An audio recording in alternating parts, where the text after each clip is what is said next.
Dear students, आज इस class में हम पर्यावरणीय अधिनियम व कानून और उनका कार्यान्वयन कैसे होता है इस टॉपिक के बारे में चर्चा करते हैं। हमारे देश में पर्यावरण संबंधी संकट 19वीं शताब्दी में शुरू हो गया था, जो कि 20वीं सदी में तेज़ी से आगे बढ़ा। पर्यावरण के विविध पक्षों को कानून की परिधि में लेने तथा उनका अतिक्रमण करने वालों के विरुद्ध सजा अथवा जुर्माने के प्रावधान का वास्तविक स्वरूप भारत में स्वतंत्रता के पश्चात ही सामने आया।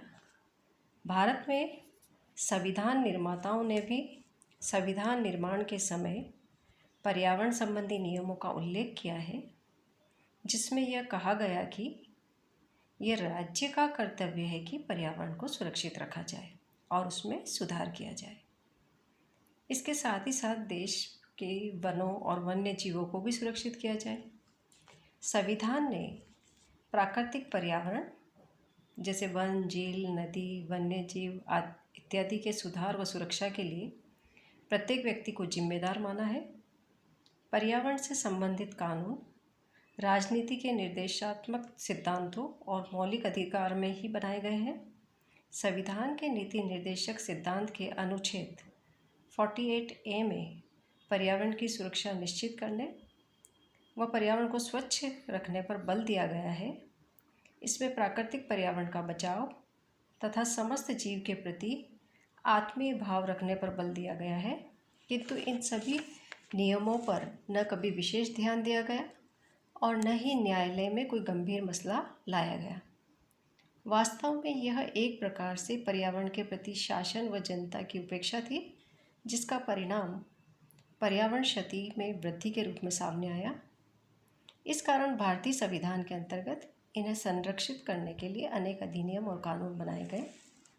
भारत में प्रदूषण को नियंत्रित करने व पर्यावरण को संरक्षण देने के लिए सरकार ने कई अधिनियम व कानून पारित किए हैं, जिनमें से मुख्य इस प्रकार है।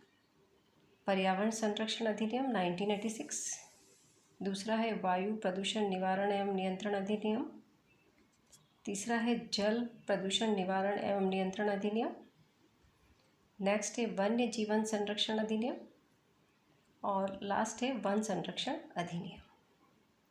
आज हम इस क्लास में पर्यावरण संरक्षण अधिनियम 1986 और वायु प्रदूषण निवारण एवं नियंत्रण अधिनियम 1981 को विस्तृत रूप से समझ रहे हैं।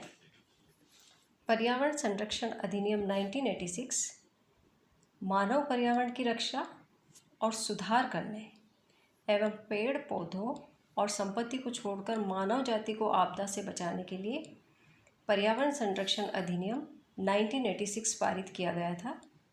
यह भारत की संसद का एक अधिनियम है। भारत सरकार ने संविधान के अनुच्छेद 253 के तहत 1986 का पर्यावरण संरक्षण अधिनियम बनाया। मार्च 1986 में पारित यह 19 नवंबर 1986 को लागू हुआ। इसमें 26 खंड और 4 अध्याय हैं।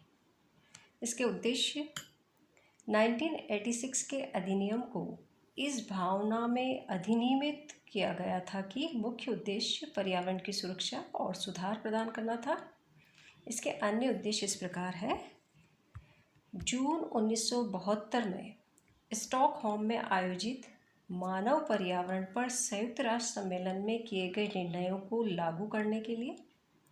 दूसरा उद्देश्य पर्यावरण के मौजूदा कानूनों के तहत विभिन्न नियामक एजेंसियों की गतिविधियों का समन्वय करना। तीसरा उद्देश्य इसका है मानव पर्यावरण सुरक्षा और स्वास्थ्य को खतरे में डालने वालों को निवारक सजा प्रदान कराना।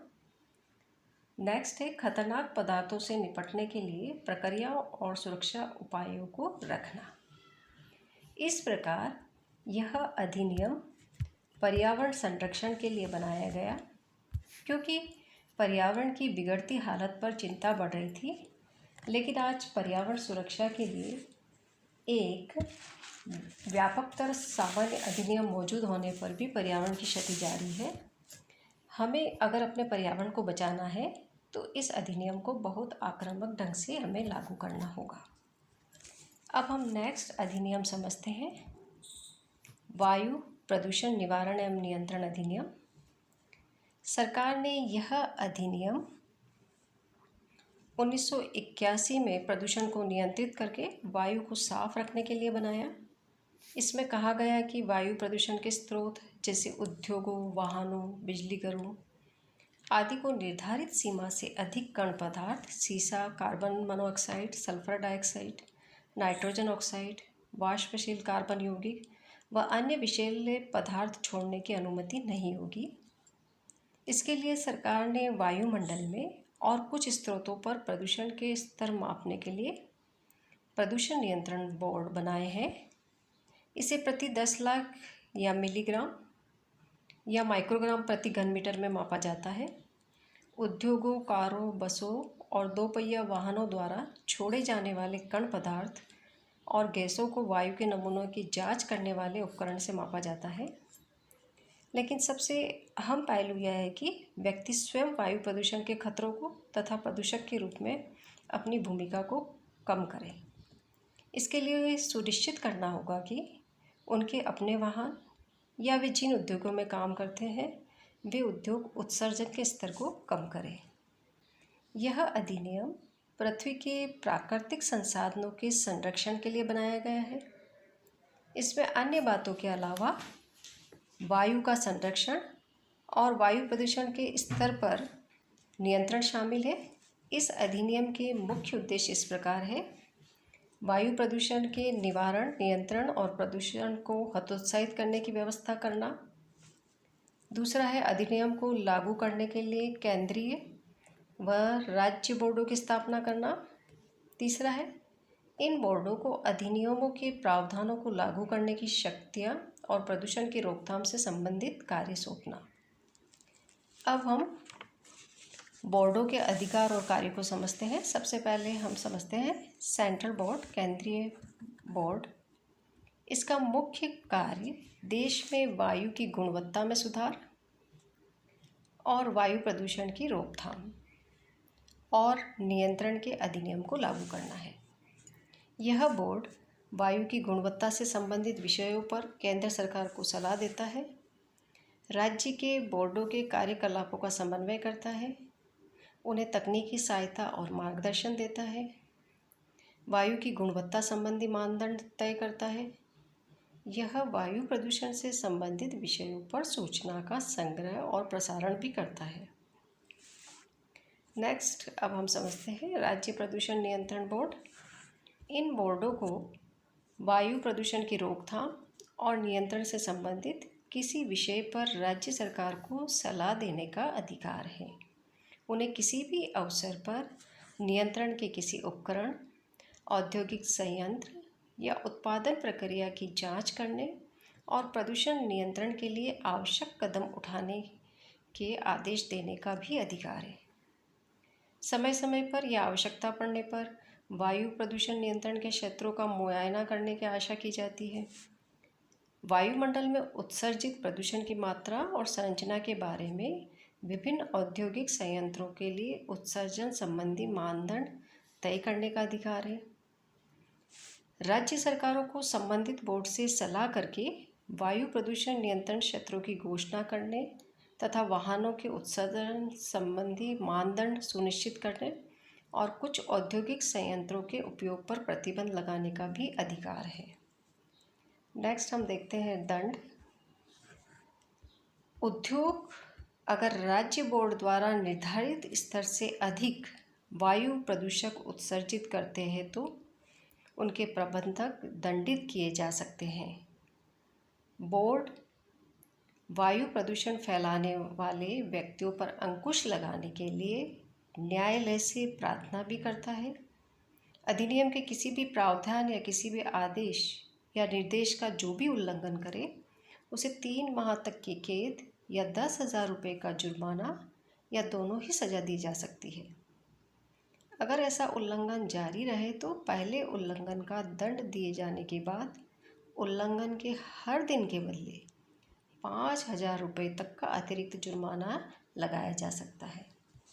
इस प्रकार यह अधिनियम पर्यावरण संरक्षण के लिए बनाया गया वायु प्रदूषण निवारण व नियंत्रण अधिनियम 1981 के अलावा और भी कई अधिनियम बनाए गए हैं, जिनमें से कुछ इस प्रकार है। पहला है वायु प्रदूषण का निवारण व नियंत्रण नियम 1982। यह नियम बोर्ड द्वारा संचालित सभा की प्रक्रिया व जो शक्ति इन्हें दी गई है उसे परिभाषित करता है। दूसरा है परमाणु ऊर्जा अधिनियम 1982। यह अधिनियम रेडियोधर्मी अपशिष्ट से संबंधित है। तीसरा है वायु प्रदूषण निवारण व नियंत्रण संशोधन अधिनियम 1987। यह अधिनियम केंद्रीय व राज्य प्रदूषण नियंत्रण बोर्ड को अधिकार देता है कि वायु प्रदूषण से संबंधित महत्वपूर्ण आपात स्थितियों का सामना करें व उसे दूर करें। नेक्स्ट है मोटर गाड़ी अधिनियम 1988। यह अधिनियम कहता है कि सभी खतरनाक अपशिष्ट अच्छी तरह से बंधे हुए और ढके हुए और नाम लिखे हुए होने चाहिए। साथ ही यातायात व्यवस्था बेहतर होनी चाहिए। इस प्रकार आज हमने 2 पर्यावरणीय संशोधन अधिनियम संरक्षण अधिनियम हमने देखे। अगले क्लास में हम जल प्रदूषण निवारण नियंत्रण अधिनियम, वन्य संरक्षण अधिनियम इसका अध्ययन करेंगे। धन्यवाद।